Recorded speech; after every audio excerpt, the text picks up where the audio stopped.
A wealthy man noticed a young girl crying on the rain-soaked streets and decided to bring her to his home. But soon after, he was shocked to realize that the girl had an extremely special connection with him. The city was alive with the hustle of late afternoon, a blur of hurried footsteps and focused expressions. But among the rushing crowd, one small figure stood out. Not for her movement, but for her stillness. Emma, just 8 years old, was curled up against the cold stone wall of a tall building. Her big brown eyes, framed by a dirty and thin face, watched as people hurried past. She wore a mismatched set of faded, worn-out clothes that barely clung to her fragile body, weakened by hunger. Her tangled black hair hung over her bony shoulders, covered only by a frayed jacket, and her bare, grimy feet, roughened from walking the unforgiving city streets, told of a difficult life.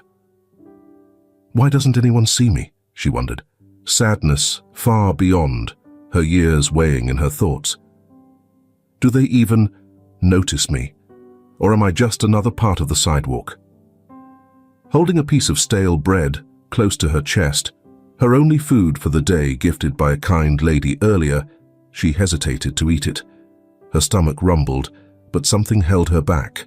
She scanned the crowd, searching for someone who might need it more than she did. Then she noticed a young mother nearby, just as dirty and poorly dressed as she was, holding a crying baby. The woman looked as lost and desperate as Emma felt. Maybe I can make someone happy today. Even if I can't be happy myself, Emma whispered. Gathering her strength, she slowly rose to her feet, her thin legs trembling. Every step felt like a battle against her hunger and exhaustion.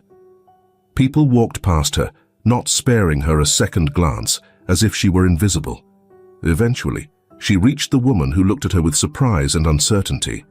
Without saying a word, Emma offered her the piece of bread. With tears in her eyes, the woman hesitated, then took it. "Thank you, little one. You're an angel sent from heaven," she said, her voice full of emotion. Even though her stomach protested loudly, Emma felt warmth in her heart.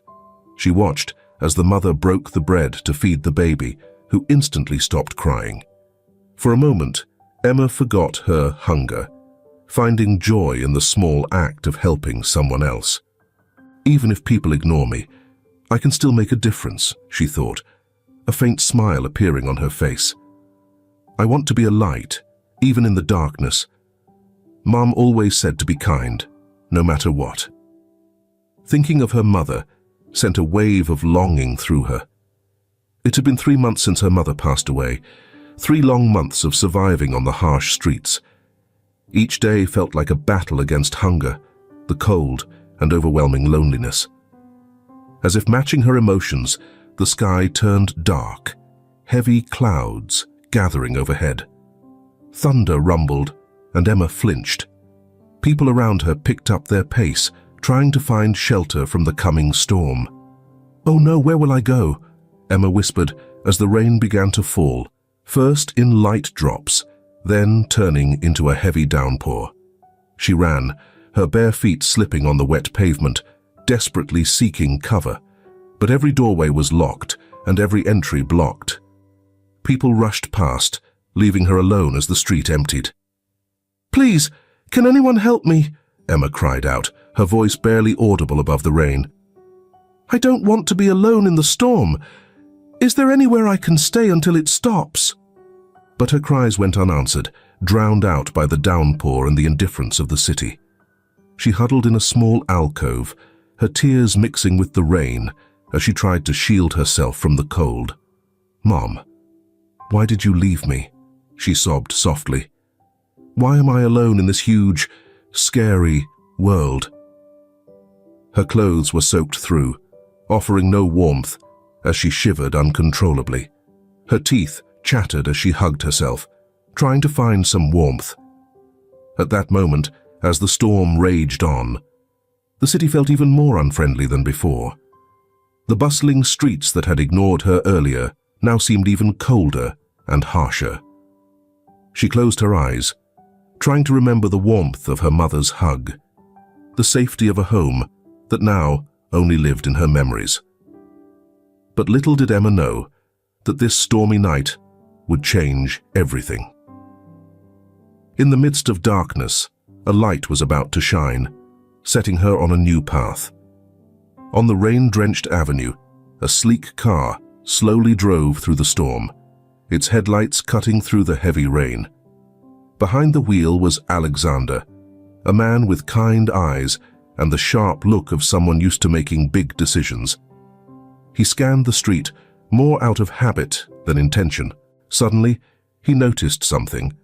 A small, shivering figure on the sidewalk, looking more like a frightened animal than a child. She was soaked and crying, barely able to stand. Alexander's brow furrowed as his hand instinctively gripped the steering wheel. "What's a kid doing out here, alone, in this weather?" he muttered to himself. "Is this a trap? Or should I help?" Slowing down, he kept his eyes on Emma. She was barely holding herself up, her exhaustion clear.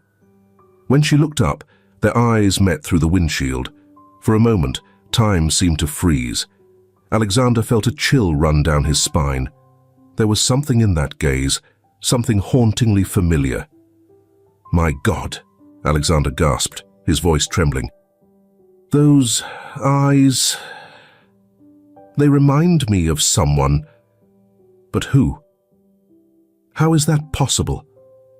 With his heart pounding, he finally made up his mind. He maneuvered the car to the curb, ignoring the frustrated honks of drivers behind him. His hands shook as he unbuckled his seatbelt. The rain continued to pour, but Alexander barely noticed, his focus locked on the child who was now just a few feet away. "Hey, little one," Alexander called out, his voice nearly drowned by the storm. "Are you okay? Do you need help? Why are you alone in the rain? You don't have anywhere to go." Hearing his voice, Emma turned slowly, her large, frightened eyes fixed on Alexander. For a brief moment, she seemed ready to run, the instinctive fear of strangers kicking in. But the exhaustion and cold overtook her. With unsteady steps, she moved closer to the car. "No, I don't have a home," Emma whispered, her voice weak and trembling. "Please, sir, I just need a dry place, just until the rain stops. I promise I won't bother you." Alexander felt his heart ache. The girl's voice, so young yet filled with so much pain, hit him like a punch in the gut. He opened the car door, hesitating before gesturing invitingly. "Come on, get in," he said, trying to sound as gentle as possible. "You'll catch pneumonia if you stay out here." Emma hesitated, years of distrust fighting against her desperate need for shelter. She took one step, then another, until she was finally next to the car. Alexander could now see how much she was shivering, her lips turning blue from the cold. "I'm not going to hurt you, I promise," Alexander said softly. "I just want to help." "What's your name, little one?" Emma swallowed hard, gathering the courage. "Emma," she whispered. "My name is Emma." With those words, she finally climbed into the car, leaving a small puddle on the leather seat. Alexander quickly turned on the heater, glancing at her from the corner of his eye. Now that she was closer, the resemblance to someone from his past was even stronger. His heart raced, a mix of fear and hope rising within him. "Emma," Alexander repeated softly, as if testing the sound. "That's a beautiful name. My name is Alexander. Do you have family around here, Emma?" The girl lowered her eyes, nervously clutching the hem of her soaked t-shirt. "No, sir. I don't have anyone. I'm alone now," she replied quietly, biting her lip to hold back tears. Alexander felt a wave of emotions wash over him. Compassion, concern, and something else he couldn't quite identify. He studied Emma's face, noting the shape of her eyes and the outline of her chin. Everything seemed like an exact replica of someone he was struggling to remember. Who does this girl remind me of? Alexander thought, his heart racing. Why does she seem so familiar to me? Could this be a sign that I should take care of her? Why do I feel an urge screaming for me to protect her?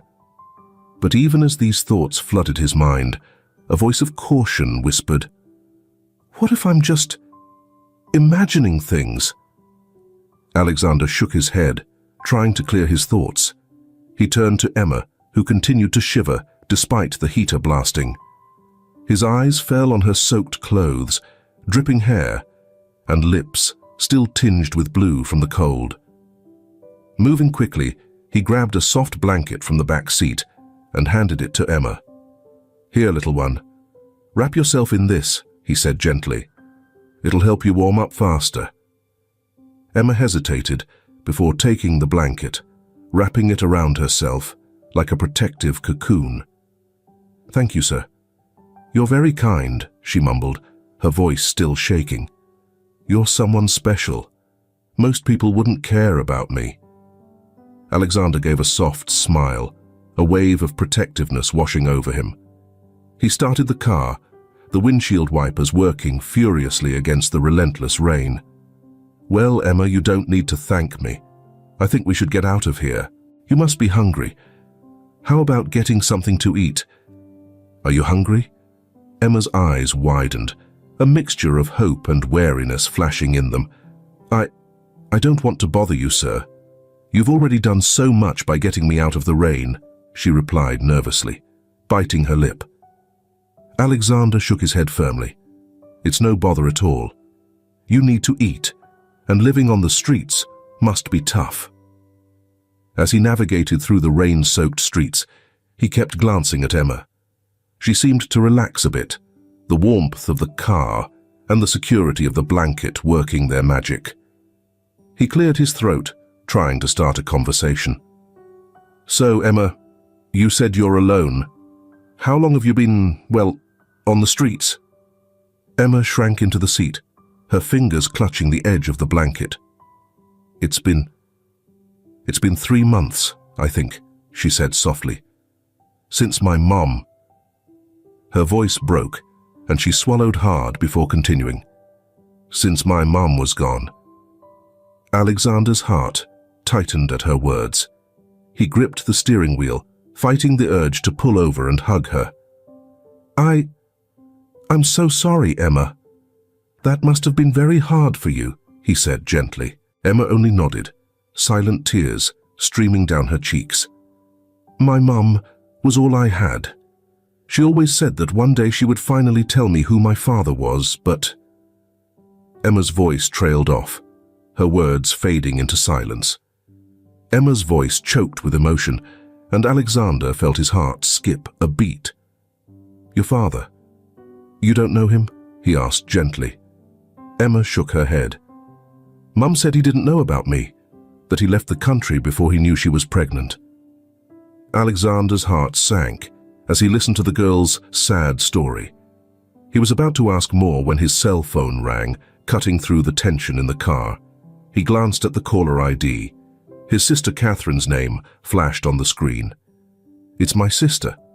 I need to take this, okay?"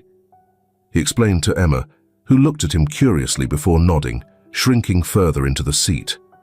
Alexander took a deep breath and pressed the button to answer the call on speaker. "Alexander, where the hell are you?" Catherine's sharp voice filled the car. "I've been waiting for you for an hour for dinner." Alexander frowned, suddenly recalling the dinner plans.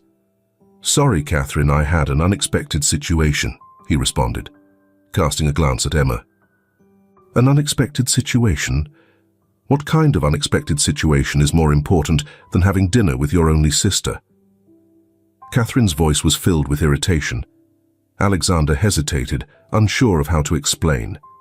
"It's complicated, Catherine. I found someone who needs help." There was a pause on the other end. When Catherine spoke again, her tone was suspicious. "Someone who needs help? Alexander, what have you gotten yourself into now?" "Look, I'll explain everything when I get home. I'm bringing her with me, "We'll be there in about 15 minutes, Alexander said, trying to keep his voice calm. "Her?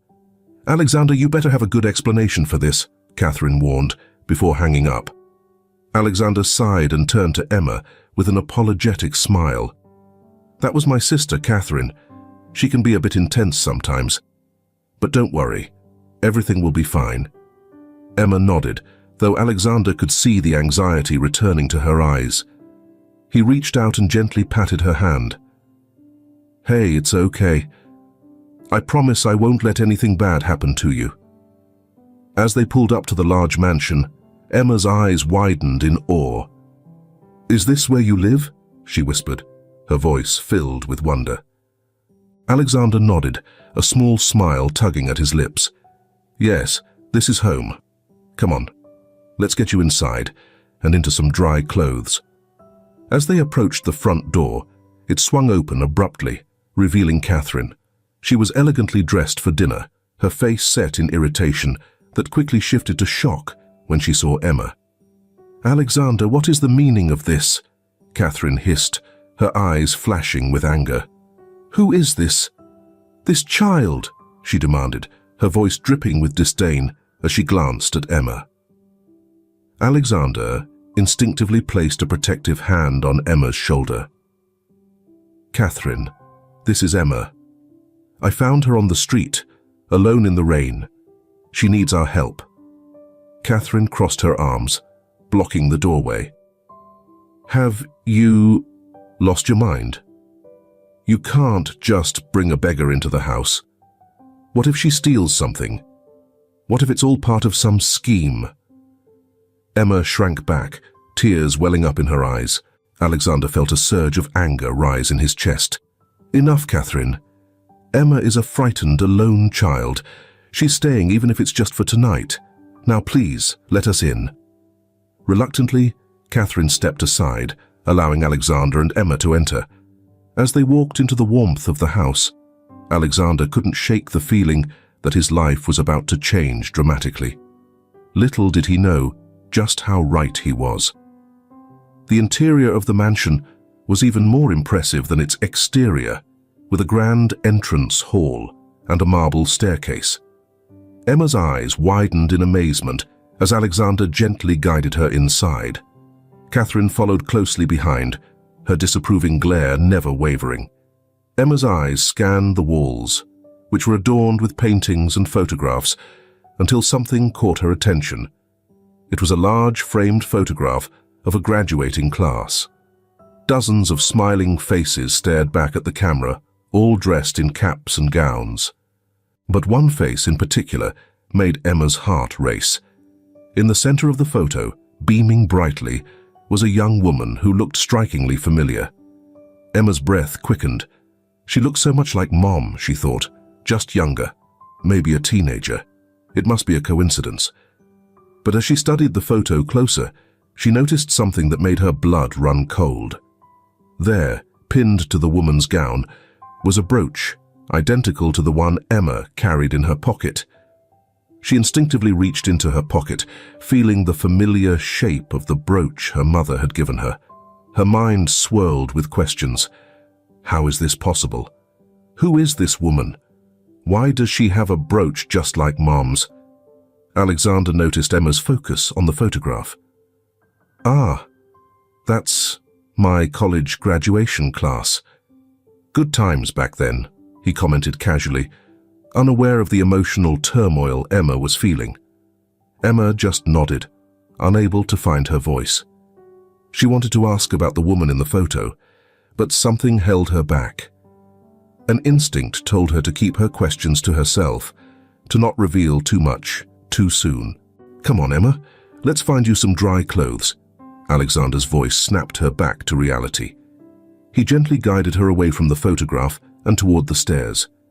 As they climbed, Emma glanced back at the photo one last time, her heart heavy with unspoken secrets and unanswered questions. "Mom," she thought, "I miss you so much. Maybe I'm just seeing things I want to see because I wish you were here." With each step, she clutched the brooch in her pocket, a tangible link to a past she was only beginning to understand. Once upstairs, Alexander led Emma to a guest room. "You can stay here for now," he said kindly. "There are some clothes in the wardrobe that might fit you. They belong to my niece, but she outgrew them. Why don't you get changed while I talk to my sister?" Emma nodded gratefully, still too overwhelmed to speak. As Alexander left the room, she began to explore. The room was bigger than any she had ever seen, with plush carpets and ornate furniture. She opened the wardrobe and found an array of beautiful clothes, all seemingly new. As she changed into dry clothes, her mind drifted back to the photograph and the brooch. She pulled out her own brooch from her wet clothes and examined it. It was indeed identical, a delicate silver flower with a small diamond in the center. Meanwhile, downstairs, Alexander was facing an irate Catherine. "Have you completely lost your mind?" Catherine hissed. "You can't just bring a street urchin into our home." Alexander sighed, running a hand through his hair. "Catherine, she's just a child who has lost everything. We can't turn our backs on her." "And what do you plan to do? Adopt her?" Catherine's voice dripped with sarcasm. Alexander paused, the idea striking him for the first time. "I don't know, but there's something about her, Catherine. Something familiar." Catherine's eyes narrowed. "What do you mean, familiar?" Alexander shook his head, struggling to put his feelings into words. "I can't explain it, but when I look at her, it feels like I've known her my whole life. And her eyes, they remind me so much of..." "Of who?" Catherine pressed. "Of Ashley," Alexander whispered, the name feeling foreign on his lips after so many years. Catherine's face went pale. "Ashley? Your ex-girlfriend from college, the one who disappeared without a trace. Alexander, you can't be serious." "I know it sounds crazy," Alexander admitted, "but there's a resemblance, and the timing. Emma said her mother died 3 months ago, but she never knew her father." Catherine shook her head in disbelief. "Alexander, listen to yourself. You are creating a fantasy based on a desperate child's story. This is madness." Before Alexander could respond, they heard a small gasp from the stairs. Emma stood there, now dressed in clean clothes, her eyes wide, with a mixture of fear and hope. In her hand, she clutched the brooch. You knew my mum." Emma's voice trembled as she spoke, her eyes fixed on Alexander. Alexander and Catherine exchanged shocked glances. The air in the room grew tense as the weight of Emma's words settled over them. In that moment, Alexander realized that the mystery surrounding this little girl was far deeper than he had initially thought. And as he looked into Emma's eyes so hauntingly familiar, he knew that uncovering the truth would change all their lives forever. The room fell into a tense silence as Alexander, Catherine, and Emma stared at one another. Alexander's mind raced, trying to process Emma's words. Could it be possible? Could this child really be connected to Ashley, the woman he had loved and lost so many years ago? Catherine was the first to break the silence, her voice sharp with disbelief. "This is ridiculous. Alexander, you can't possibly believe this child's story. It's obviously a ploy to manipulate you." Emma flinched at Catherine's harsh words, clutching the brooch tighter in her small hand. Alexander noticed her distress and moved to stand protectively beside her. "Catherine, please," he said, his voice firm but gentle. "Let's not jump to conclusions. Emma, can you tell us more about your mother? What was her name?" Emma hesitated. Emma's eyes darted between Alexander and Catherine. "Her name was Ashley," she said softly. "Ashley Parker. She never told me much about her past, but she always said that one day she'd tell me about my father." Alexander felt as though the wind had been knocked out of him. Ashley Parker, a name he hadn't heard in years, but still carried so much weight for him. He looked at Emma, really looked at her, and suddenly the resemblance became undeniable. Those eyes, the determined set of her jaw. It was all Ashley. Catherine, however, was unconvinced. "This is ridiculous," she scoffed. "Alexander, you're falling for a street kid's clever act.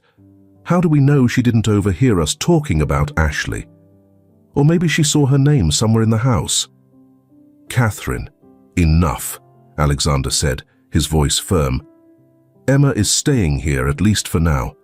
We need to figure out what's going on, and we won't get anywhere by throwing around accusations." Catherine's eyes narrowed dangerously. "Fine," she responded coldly, "but don't say I didn't warn you when this all blows up in your face." With that, she stormed out, leaving Alexander and Emma alone.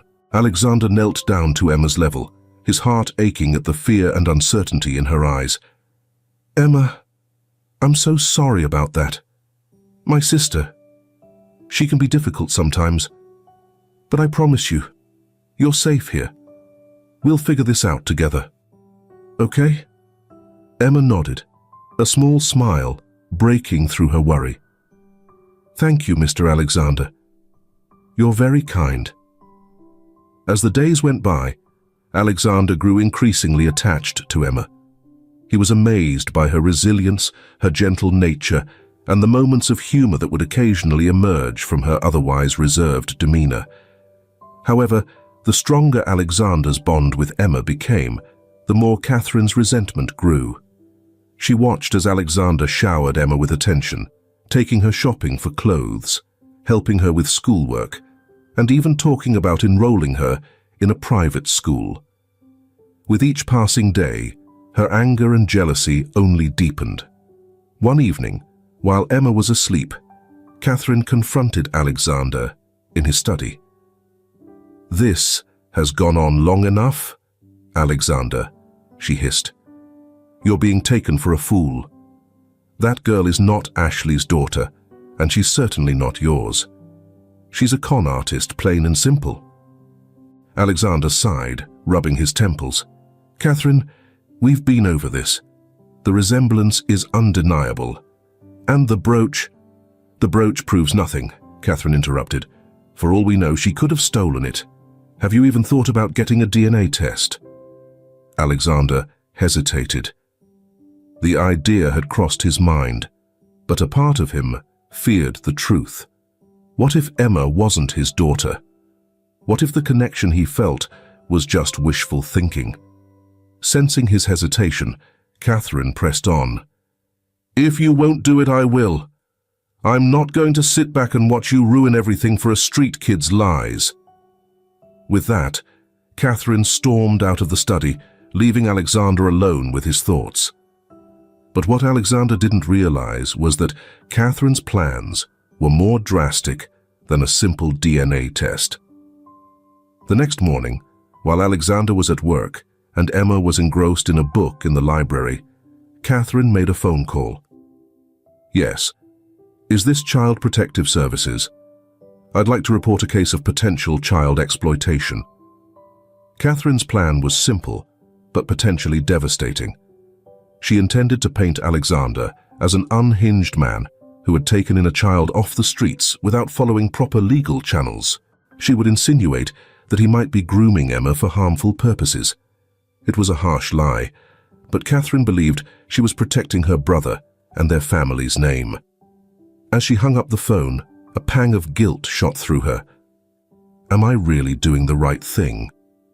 But then she thought about their family's reputation and the potential scandal Alexander's actions could bring, and her resolve hardened. This is for the best, she told herself. Emma will be better off in the system, and Alexander will thank me when he sees reason. What Catherine didn't know was that Emma, curious about the hushed conversation, had crept to the door and overheard everything. Panic surged through Emma's chest. She had finally found a place where she felt safe, dared to hope for a family, and now it was all being torn away. Her mind raced. I can't go back to the streets. I can't end up in the system, she thought, fear gripping her. And more than anything, she couldn't stand the idea of leaving Alexander, who had shown her more kindness in days than she'd had in months on the streets. With tears in her eyes, Emma made a decision. She had to leave. It was the only way to protect Alexander from the trouble Catherine was causing, and the only way to keep from being taken away. Quickly and quietly, she gathered her few belongings, including the precious brooch, and slipped out of the mansion. As she stood at the gate looking back at the place that had felt like home, her heart ached. But she took a deep breath, turned, and vanished into the busy city streets.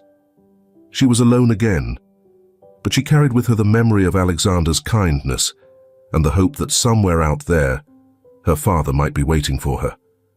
Unbeknownst to Emma, her disappearance would set off a series of events that would uncover buried secrets and test family bonds in ways no one could have predicted.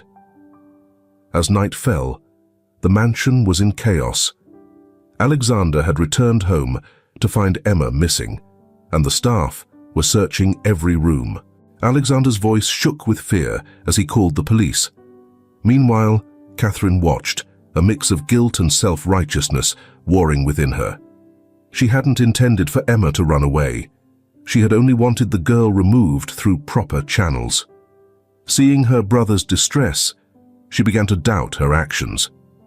Alexander, Catherine said hesitantly, approaching her panicked brother. I need to tell you something. But before she could continue, a commotion at the front door interrupted them. A breathless servant rushed in. Mr. Alexander, we've found her. Emma's been seen at the old abandoned factory on the outskirts of town. Without hesitation, Alexander grabbed his car keys. I'm going to get her, he declared, determination in his voice. I'm coming with you, Catherine insisted, surprising both Alexander and herself. Maybe this was her chance to make things right.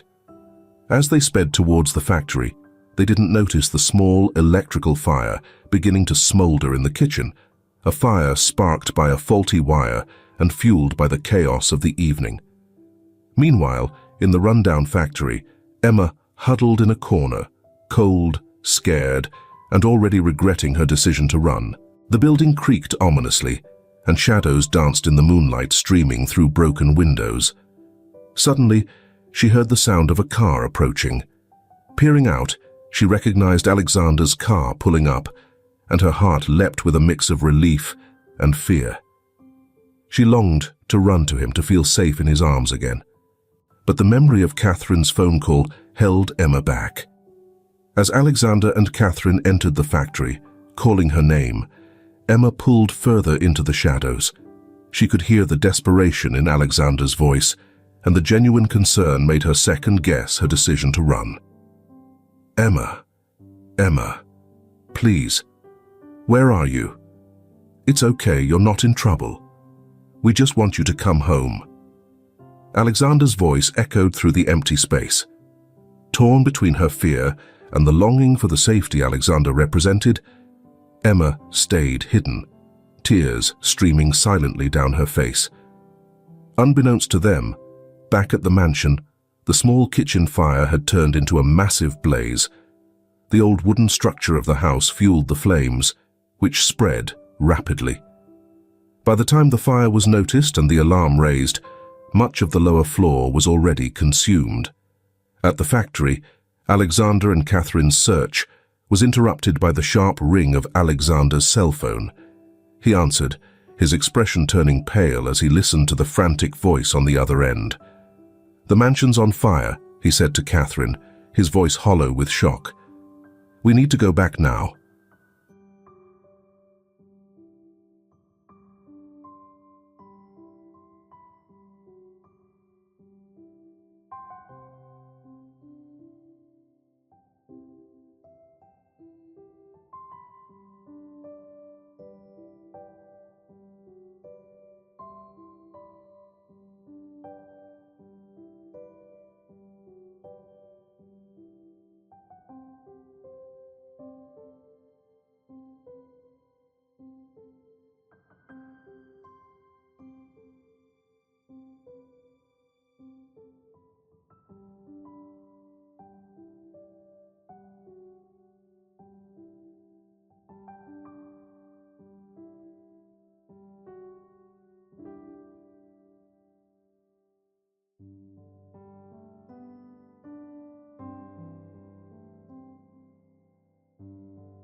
His voice softened again. "It won't always be easy. We'll face challenges and tough times, but we'll face them together, as a family. That's what we are now, Emma. A family. You and me united not only by blood, but by love, by the choice to be together." He pulled Emma into a tight embrace. "I want you to know how incredibly proud I am of you, of your courage, your strength, and your kindness, even when the world wasn't kind to you. You are a miracle, Emma. My miracle. You saved me, my daughter. I owe you my life." As Alexander's words washed over her, Emma felt a warmth she had never known before. It was the warmth of belonging, of being truly, completely loved. In that moment, wrapped in her father's arms, Emma knew that no matter what challenges lay ahead, she had finally, irrevocably, found her home. The weeks following the DNA test results were a whirlwind of change for Emma. The luxurious hotel suite they were staying in was soon replaced by a newly purchased penthouse apartment, which Alexander affectionately called their temporary home, until the mansion could be rebuilt. For Emma, who had spent months surviving on the streets, the opulence was overwhelming. Every day was filled with new experiences and challenges. Alexander enrolled Emma in an elite private school, determined to give her every opportunity he could. But for a girl who had missed months of education while living on the streets, the transition was anything but smooth. On her first day, she stood at the school gates, clutching her new backpack with trembling hands. As the other children arrived in luxury cars, their uniforms immaculate and their confidence evident, Emma felt like an outsider. Despite her new clothes, the weight of her past hung heavily on her small shoulders. "You'll be fine," Alexander reassured her, giving her hand a squeeze. "Just be yourself. You're smart and kind, and that's what really matters." But Emma quickly realized that being herself wasn't always enough in this new environment. The academic challenges were daunting. She struggled to keep up with the lessons, her educational gaps painfully obvious. Nights that she could have spent bonding with Alexander were instead filled with tears of frustration over homework she couldn't understand.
Caught in the middle, Emma found herself having to speak with child psychologists, court-appointed guardians, and even the judge herself.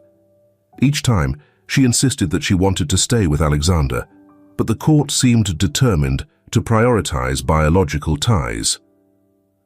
One particularly difficult day, after a grueling session with a court-appointed psychologist, Emma overheard a heated argument between Alexander and Mike outside the ranch house.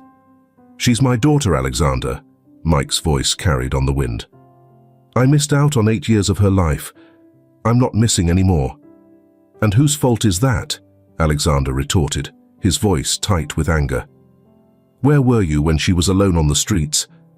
I'm the one who's been there for her, who's given her a home, a family." "A family?" Mike scoffed. "You're not even related to her. I'm her real father." "Being a father is about more than DNA," Alexander shouted. "It's about love, sacrifice, and being there when it matters most." Emma couldn't bear to listen anymore. She retreated to her room, burying her face in her pillow to muffle her sobs. She loved Alexander, the man who had saved her and shown her what it meant to have a father. But she couldn't deny the pull she felt toward Mike, the connection of shared blood, and the possibility of learning more about her mother. As the court date loomed, the tension in the ranch house reached a breaking point. Alexander grew distant, spending long hours on calls with his legal team. Mike became increasingly insistent, trying to make up for lost time by spending every moment he could with Emma. The night before, they were due to return to the city for the final custody hearing. Emma lay in bed, unable to sleep. She crept out of her room and found both Alexander and Mike in the living room, each lost in their own thoughts. "I can't do this anymore," Emma said, breaking the silence. Both men turned to her, startled. "I love you both," Emma continued, tears spilling down her cheeks. "And I'm tearing you apart. Maybe it would be better if I just went back to the streets. Then neither of you would have to fight anymore." Both Alexander and Mike spoke at the same time. "No," they exclaimed, rushing to her side. Alexander knelt before her, taking her hands in his. "Emma, sweetheart, don't ever think that. You are the most important thing in my life. I'm fighting because I love you, because I can't imagine my life without you." Mike, standing beside them, nodded. "Emma, I'm so sorry for everything you've had to go through, and I know all of this is overwhelming. But we're not fighting against you. We're fighting for you." Emma looked between the two men, feeling a mix of relief and pain. "But I don't want to choose," she whispered. "I don't want to lose either of you." Alexander pulled her into a hug. "And you don't have to choose. Whatever happens, I promise we'll work it out together." Mike joined in, placing a hand on Emma's shoulder. "Your happiness and safety are what matter most. We'll find a way to make this work." In that moment, Emma felt the love and support of both men enveloping her, and she allowed herself to believe that somehow they would find a solution where no one had to lose. Mike placed a gentle hand on Emma's shoulder. "He's right, Emma. We're not fighting because of you. We're fighting for you. Because you deserve the best. You deserve to be loved and cared for." As Emma looked between the two men, both willing to fight for her, she felt a wave of love and gratitude. But beneath that, she felt a deep sadness, knowing that no matter how the court decided, someone she cared about would be hurt. "I just wish," Emma said softly, "I wish we could all just be a family together." Her words lingered in the room, a simple, hopeful wish from a child that seemed impossible in the midst of the legal battle ahead. But as Alexander and Mike exchanged a look over her head, something shifted between them, and the seed of an idea, crazy and improbable, began to take root. As they prepared to leave for the city the next morning, none of them could have predicted how Emma's innocent wish would ultimately reshape their future. The custody battle had weighed heavily on everyone, but it had taken the greatest toll on Alexander.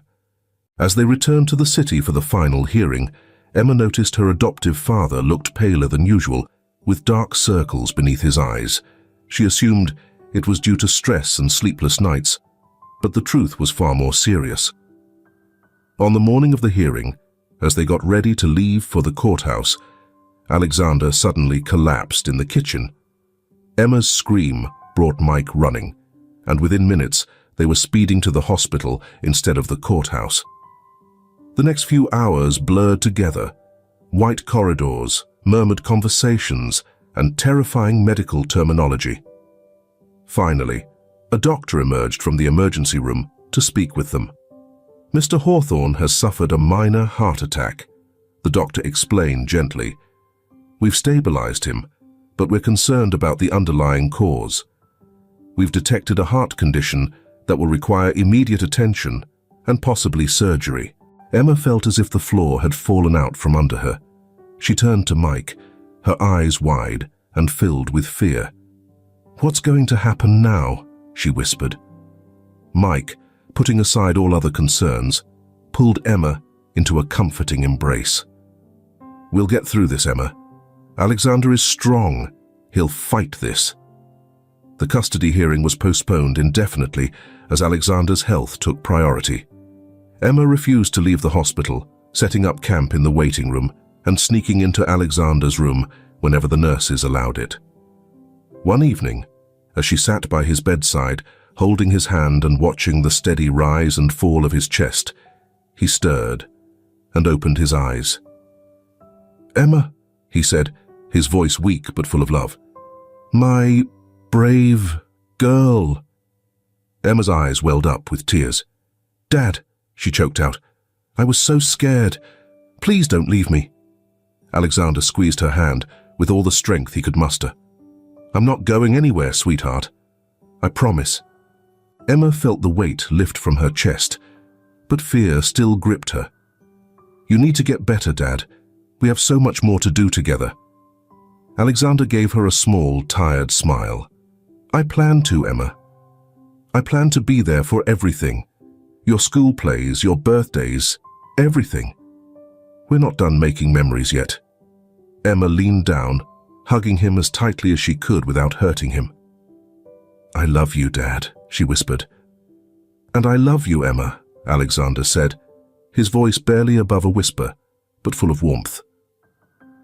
For the next several days, Emma stayed at Alexander's side, keeping him company and reading to him when he was awake.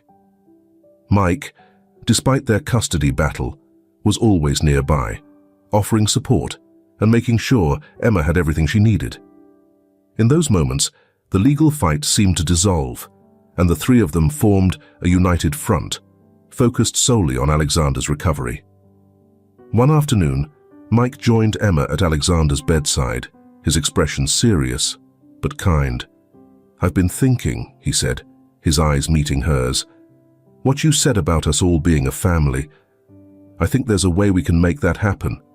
Emma's heart fluttered with hope, and she listened as Mike explained his idea. It was unconventional, and it would require compromise from everyone, but for the first time, Emma felt that maybe, just maybe, her wish for a united family could become reality. As Alexander slowly recovered, the three of them discussed the plan. They agreed to share custody, ensuring that Emma could stay with both Alexander and Mike. It wouldn't be easy, but the love and commitment they had for her were strong enough to make it work. They filed a new agreement with the court, and this time it was a united request. Months later, when Alexander was fully recovered and the legal papers were finalized, Emma stood with both of her fathers in front of the judge. This time there was no tension, no hostility, just a unified sense of hope for the future. And as they left the courthouse, Emma held both of their hands, knowing that she didn't have to choose. She had both Alexander and Mike, and they were a family, together It'll take more than this to keep me from you." Over the next few weeks, as Alexander underwent tests and treatment, Emma's life centered around the hospital. She poured herself into caring for him, reading to him, helping with physical therapy exercises, and simply being by his side. Mike, seeing the depth of Emma's love for Alexander, began to reevaluate his stance on the custody battle. He saw how much strength Alexander drew from Emma's presence and how her love played a vital role in his recovery. One afternoon, while Emma dozed in a chair by Alexander's bed, Mike pulled Alexander aside for a serious conversation. "I've been thinking," Mike began hesitantly, "seeing Emma these past few weeks, how much she loves you and how much you mean to her. I realize I've been selfish." Alexander looked at Mike, surprised by his words. Mike continued, "I wanted Emma in my life so badly that I didn't stop to think about what was best for her. The truth is, you're her father in every way that matters. I want to drop the custody suit." Alexander was stunned. "Mike, are you sure? You have a legal right." "Legal rights don't always equate to what's right," Mike interrupted. "Emma needs you, and you need her. I see that now." As they talked, neither man noticed that Emma had woken up and was listening intently. Her heart swelled with love for both of them, for Mike's selflessness and for Alexander's unwavering love. "What if," Emma said, startling both men, "what if we could all be a family?" Alexander and Mike exchanged glances, then looked at Emma with matching expressions of surprise and consideration. "What do you mean, sweetheart?" Alexander asked gently. Emma took a deep breath. "I love you, Dad. You're my father in every way that counts. But Mike, he's part of me too, and I'd like to get to know him better. Can't we find a way for all of us to be in each other's lives?" The room fell silent as the weight of Emma's words settled in. It was a childlike solution to an adult problem, but there was wisdom in its simplicity. Alexander reached out and took Emma's hand. "If that's what you want, Emma, we'll find a way to make it work." Mike nodded. "We'll try. For you, Emma." As Alexander's recovery progressed, so did their new unconventional family dynamic. Mike became a regular presence in their lives, not as a rival to Alexander, but as an additional source of support and love for Emma. The day Alexander was released from the hospital marked a new beginning for all of them. As they stepped out into the sunshine, Emma held Alexander's hand on one side and Mike's on the other. "You know," Alexander said, looking at Emma with a mixture of love and pride, "your mother would be so proud of you, Emma. You've brought us all together in a way I never thought possible." Emma beamed, feeling for the first time since leaving the streets that she truly belonged. She had not just one, but two fathers who loved her, and a future full of possibilities. As they drove home, Emma looked out the window at the city passing by. The streets that had once been her refuge now felt like a distant memory. She had faced abandonment, danger, and nearly losing the man she called Dad. But through it all, she had found something precious, a family built not just on blood, but on love, understanding, and the willingness to prioritize her needs. The road ahead would still have its challenges, but Emma knew that with her two fathers by her side, she could face anything. She was no longer the scared little girl crying in the rain. She was Emma Hawthorne Parker, loved, cherished, and finally, truly, home. The months following Alexander's release from the hospital were a time of healing and adjustment for everyone. The mansion, now fully rebuilt, symbolized their new beginning. Its halls, once cold and imposing, were now filled with laughter and the warmth of family. Alexander, Mike, and Emma worked together to create a unique family structure that honored all their relationships they established a co-parenting arrangement that allowed Emma to spend time with both fathers, ensuring she never felt torn between them again. Catherine, who had been a quiet supporter during Alexander's illness, fully embraced her role as Emma's aunt. She organized family dinners, planned outings, and became the glue that held their unconventional family together. One sunny afternoon, as they all gathered in the mansion's garden for a barbecue, Emma looked around at her family with a heart full of joy. Alexander was at the grill, playfully arguing with Mike about the best way to cook a steak, while Catherine set the table, humming softly. "Dad," Emma called out, her voice curious. "Do you think Mum would be happy to see us like this?" Alexander paused, a soft smile forming on his lips. "I'm sure she would, dear. She's probably looking out for us right now, with that beautiful smile you inherited." Mike nodded. "Your mother always wanted the best for everyone, Emma. I believe this miracle we've created is partly thanks to her. I think she watches over us wherever she is."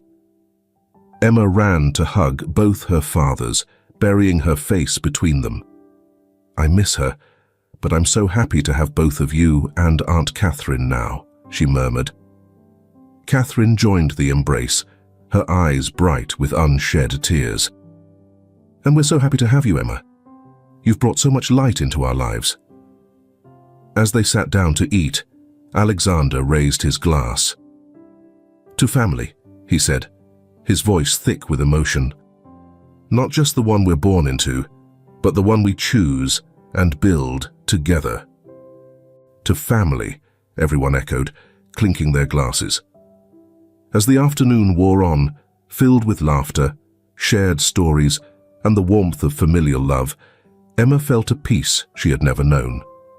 She looked up at the blue sky, thinking of her mother and the incredible journey that had led her here. That night, as Alexander tucked Emma into bed, he smiled at the sight of Ashley's brooch carefully placed on the bedside table, one of the few possessions that had survived their tumultuous journey. "Good night, my love," he said, kissing Emma's forehead. "Good night, Dad," she replied sleepily. "I love you." "I love you too," Alexander said, his smile reaching his eyes. "More than you can imagine." As he closed Emma's bedroom door, Alexander knew that no matter what the future held, they would face it together as a family. They had weathered storms, faced dangers, and overcome seemingly insurmountable odds. But through it all, love had triumphed. Emma, once a lost and lonely child, was now surrounded by more love than she had ever dreamed possible. And in that love, she had found her true home. Family is not defined by blood alone, but by the love, sacrifice, and commitment we choose to give one another. In life's darkest moments, it's not our circumstances that define us, but how we rise above them. Every child deserves love, every lost soul deserves a home, and every broken heart deserves a chance to heal. Sometimes, our greatest blessings come disguised as our biggest challenges. Remember, it's never too late to rewrite your story. The family you're born into may shape your beginning, but the family you choose shapes your forever. In the end, love is the most powerful force in the universe. It can bridge any gap, heal any wound, and create miracles out of the most unlikely situations. No matter how alone you may feel, there is always hope. Your true family might be just around the corner, waiting with open arms. All it takes is the courage to open your heart and the faith to believe in the power of love. In this journey called life, we are all in some way like Emma, searching for belonging, for understanding, for a place to call home. And like Emma, we each have the power to turn our pain into strength, our loneliness into love, and our broken pieces into a beautiful mosaic of family. So never give up.